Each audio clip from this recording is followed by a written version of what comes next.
Hello friends, எல்லாம் எப்படி இருக்கிறீங்க? நல்லா இருக்கிறீங்களா? என் பேர் வரலக்ஷ்மி.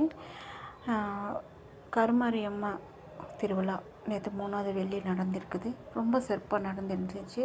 பட் நேற்று போனேன், அம்மனுக்கு வீடியோ கூட எடுக்க முடியல, சரியாக பார்க்க முடியல, அவ்வளோ கூட்டமாக இருந்துச்சு. நேற்று பண்ண அலங்காரம் அப்படியே இருக்குது பாருங்கள். இடுப்பில் பானை வச்சுக்கிட்டு, கையில் வேப்பிலை வச்சுக்கிட்டு, கால் மேலே காலை போட்டு எவ்வளோ அழகாக உட்காந்துருக்குறாங்க. நேற்று அந்த கூட்டத்தில் எனக்கு அம்மன் சரியாக பார்க்கவே முடியல. இன்றைக்கி வந்து பார்த்தேன், ரொம்ப நிம்மதியாக இருந்துச்சு.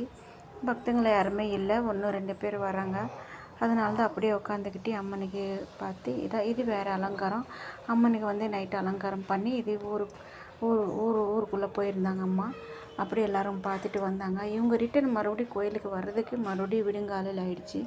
அவ்வளோ நேரம் அம்மா பாவம் ஊருக்குள்ளே போயிருந்தாங்க. பக்தங்களுக்கு தூக்கம் இல்லை, அம்மனுக்கே தூக்கம் இல்லை. அம்மா ரொம்ப டயர்டாகிட்டாங்க நேற்று. அதனால தான் எனக்கு ரொம்ப பிரசாந்தமாக இருக்கிறாங்க.